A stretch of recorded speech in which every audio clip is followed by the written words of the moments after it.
不要なトラブルに遭わないように注意してください。こちらは新宿警察署。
Hello and welcome back to Kyū shigai. So today we're in this new area here. We're going to build some low residential and some commercial here, and this is the area that actually tanked my FPS. I don't know why. I speak about it a lot, saying how my FPS is really low, in like 1 to 2, occasionally 5 depending on where I'm looking in. For some reason, if I look at the area that we're building today, my FPS just drops, and I'm not 100% sure why. Maybe it's just the over detailing I've done here, because I do a huge amount, and it's going to be great fun. And I'm going to start putting down my own custom assets. Like I'm going to put down my Don Quixote building for the first time here and detail that up. It's going to look great. So I'm now extending the river that goes through the whole of Kyū shigai. I do have a plan for the end of this river, so I'm just going to go there, so I don't cap it off, I just let it flow.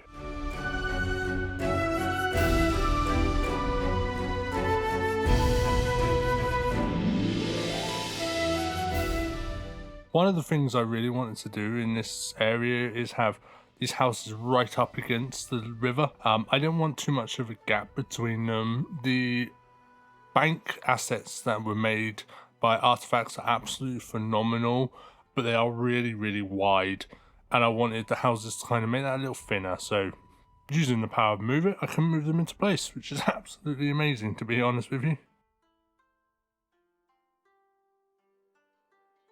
I always find in this game that putting residential round a corner doesn't always work. We don't really have a lot of different angled, like, round buildings on the workshop, so it's a bit difficult to do. So having this little gap here, I decided to put a little walkway that goes over the river. It's a nice little look, kind of. I mean, there's a lot of overgrown foliage that I'm going to put down here and that type of thing, but yeah, this took me ages to do because I needed this little corner, and I had to PO so much, and of course I cut a lot of that out, but I end up going back in and re-POing it over and over and over again. And I mean, it took me around about an hour to get that little square right, to find out which nodes did what, but you know, it does look good in the end, and it did work, and it functions as well. By the time I put the invisible pathway across the whole thing, so many people use it. It's probably the busiest road / pathway I've got in my city, which is absolutely crazy.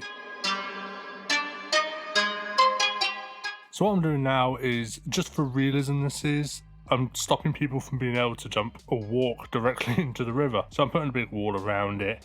As I did say earlier, this area is a bit overgrown, and you'll see that theme continue through this whole area. There's a lot of overgrown stuff there. I'm going to put some signage in there as well, and kind of, you know, bring that little bit to life.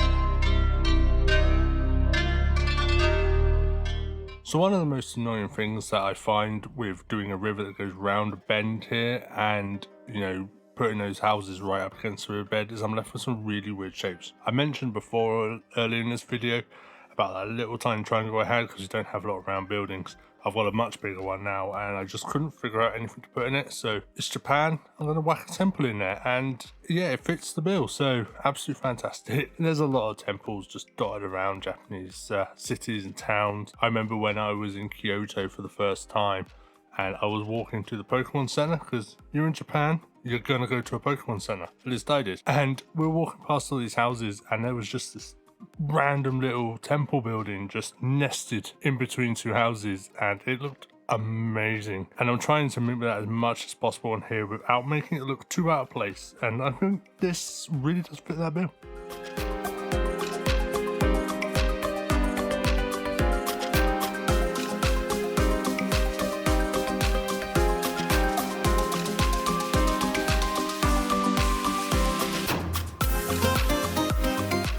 One thing I get a lot of in this area is obviously having a river going right through the middle of it. I've got a lot of bridges and a lot of them are train bridges because I've got quite a huge train network going through my city already and it's only going to get bigger. What I wanted to do here is I didn't want to just, you know, put a bridge here, turn them into just raised train tracks and there you are. I wanted to do something a little different, so I actually did like a drain and filter pipe. You know, there's two areas this water's coming from, in fact three. It's coming from the waterfall up by the pagoda, it's coming from the sea, and it's coming from this new feature that I'm going to build a lot later on in a few episodes, and sometimes it needs filtering out, so I did that little thing there which to me looked really good by the time I was done. I was quite happy with it, quite good for not planning and just doing, I suppose. One thing I try to do a lot here is I don't like dead ends. Well, I do, especially in a Japanese city, because I can put things like vending machines and random different bits of car parking and bike parking and stuff like that down there. But the way the game does it is it ends up doing the road round, as you can see on the screen now. And I don't like that, but the great thing about things like ploppable asphalt is I can turn that into a nice square and end it properly against the fence, and it just looks so much better.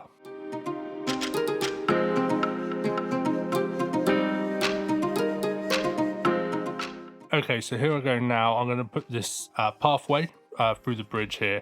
It took a lot of fiddling and I'm not going to show you all of it. So you can see by the overlapping of the nodes there that it took a long time to get right.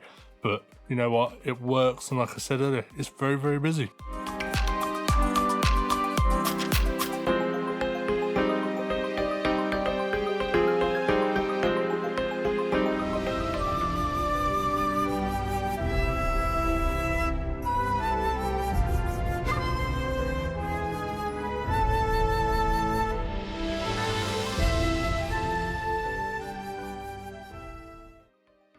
Okay, it's time, the time I've been waiting for since I built this last year. I'm going to finally put down my Don Quixote building, and I love this building, and the workshop seems to like it. It's got quite a lot of subscribers onto it, so I'm glad everyone loved it. I'm now detailing this place up a little bit. I'm going to put some parking in. I mean, there's parking already, but there's some visual parking because the asset editor lets you put so many props in, and I used them all up doing the parking on the roof, because that's what this building's about. That's what makes this building so unique. The parking is on the roof as well as on the front, so I have to go do a lot here. To start with, I wanted to put the proper asphalt at the top to match the road, and then I decided, actually, you know what, I want this to stand out a little bit, so I put the pavement decal on top, which looks just as good if you ask me. But I do absolutely love this building, and there is a link to my workshop page in the description, so if you want it as well, feel free to subscribe.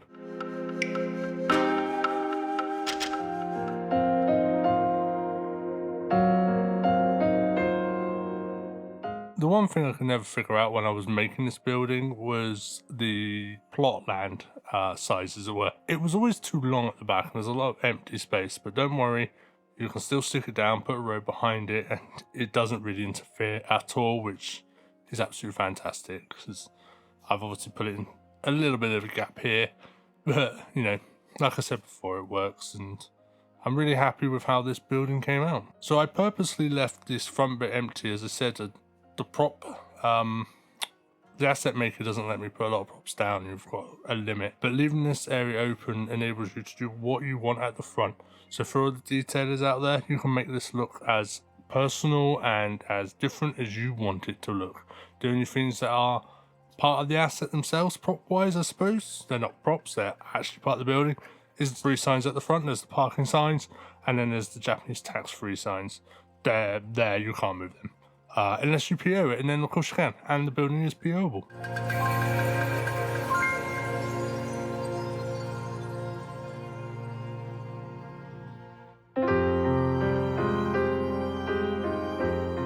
Okay, so just putting some additional secured parking down the side, and for the first time ever, you should all be proud of me, I put them the right way, so I'm quite happy with that.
Okay, so now we're just filling up the back of where the Don Quixote lives, basically. It's a bit difficult to fill in just random gaps here, so I put this little pathway in, and I'm going to put these 2 shops.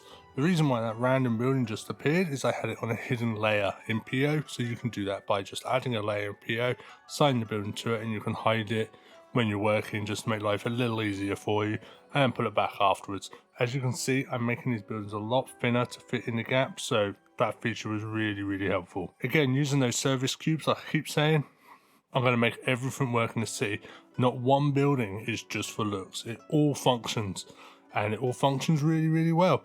Granted, I'm losing money, but I'm gaining citizens, so I can't really argue too much.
I want to give a special thanks to the guys over who did the PO mod You guys are absolutely amazing, and without that mod, this series would not have been possible. Without Pio or Move It, they both work so well together, and without either one of them, I wouldn't be able to build Kyū shigai as you see it now. So guys, thank you very much, and your new updates to Pio, those modules, Simon, wow, absolutely phenomenal. So thank you very much. I will be putting them to good use a little later on.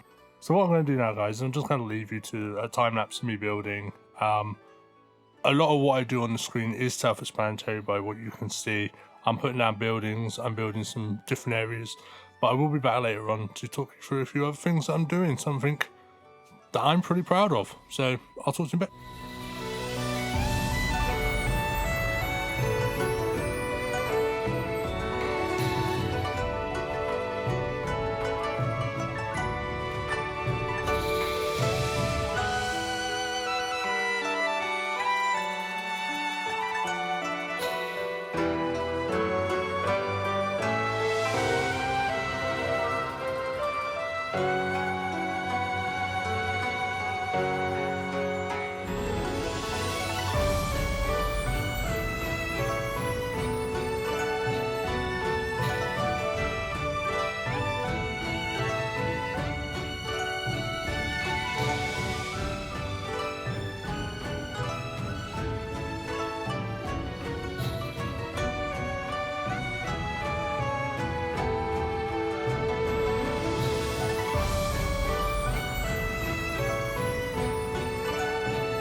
Okay, so this part is the part I'm really proud of in this whole area. This is a pagoda that's going to be slightly raised off the ground. It's actually based off a pagoda in Kyoto called the Hokan-ji. I apologize if I got that completely wrong, but when I was in Kyoto, we visited there and it's an amazing sight. You go up a slight ramp with loads of shops either side to get to the pagoda, which is slightly higher.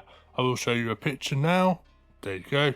And it looks fantastic. Now, this isn't an exact replica of the Kyoto pagoda itself, but it's very similar design. I do raise this up, some steps going down, some areas that I remember very, very, very fondly. especially at the front of this place here, that I try to mimic as much as I can remember. And thanks to Google Street View, slightly different the way I've done the stairs going down, but I've tried to make it a bit more open, a bit more accessible for everyone to come.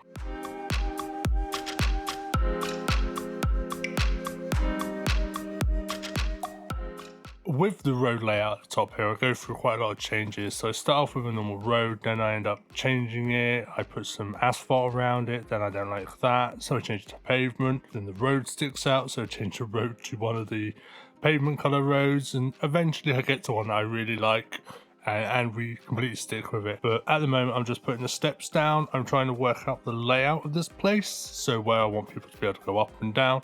Of course, I'm going to layer this whole area with some visible pathways so it can actually be functionable, and I'm going to have some shops around, and these shops are going to be functionable. People are walking in and out of them. They come up, they walk in, you know, they do their shopping as well as visit this lovely pagoda. And I'm going to have houses around it. It's a bit weird, but in the one in Kyoto, there are houses around the area. Things are nested in, so you know, we're going to also have people living up here, which is absolutely amazing. So I must remember to go turn off parking on the road so it doesn't look awful, and then put a parking lot quite close by. But I'm going to leave you here while I build this. Guys, I love it, and I hope you love it too. This is my favourite spot in the whole city so far, and I think, to be fair, I am like 10 episodes ahead, and this is still my favourite spot. Yes, it kills my FPS, but man, was it worth it? So enjoy this time lapse, and I will come back a little later on and let you know what's going on.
Okay, we're back, and maybe it's just me, but didn't that area look lovely? I mean, I love it because it's my own creation and it looks so amazing, and it's based on somewhere that has some fond memories for me, and Kyoto was such a lovely place, and I'm really looking forward to going back once all this nonsense in the world is blown over a bit. Okay, so what I'm just doing now is I'm putting down some retaining walls to cut off that higher land bit just slightly above us. It does go a bit higher, and there's a reason for that, and you'll see once it's all done what's going out there and how it's going to look. And also we've got that train tracks, so complete stops. You know what, I don't know what's the matter with me. My mind goes blank as soon as I start talking. I sit here and I think I know what I'm going to do, and I'm scripting and I'm going out, and I sit in front of the mic and my mind just goes completely blank and I lose my train of thought. But you know what, it doesn't matter, I'm digressing still. I hope you really enjoyed what I did today. I absolutely loved it. It was such a fun build. Part 2 is coming out on Wednesday, a lot sooner than normal, and I've got different videos on Saturday, so that's 3 videos so close together. So I really hope you enjoy it. If you're new to my channel and you've liked it, please subscribe to me, it helps me out a lot. Click the thumbs up button, that also helps out the channel as well. If you didn't like it, press the thumbs down, but you made it this far, so you clearly did, so please push the thumbs up button and leave me a comment. I love reading your comments, they really make me feel great. They make me feel like I actually achieved something that you guys really enjoy as much as I do making it. So please let me know either way, and it'll be great. As mentioned before, there's a link to my workshop down below where you can download the Don Quixote building that we just placed. And let me see what it looks like in your cities. I'd love to see it. I'm on so many Skylines Discord channels, so feel free to drop me a comment there, post it up on Reddit, whatever, I'll find it, and I'll be more than happy to have a look, and I would love to see what you guys do. I say the cinematics coming up, they're not really, they're 2 very short ones. This is a little different for me. I don't want to give away the whole area at the end of this part 1, so I just do cinematics to the area we're building now, hit you with when part 2 is coming out. But again, as I said just now, hope you enjoyed, and have yourself a lovely day, and I will see you again soon.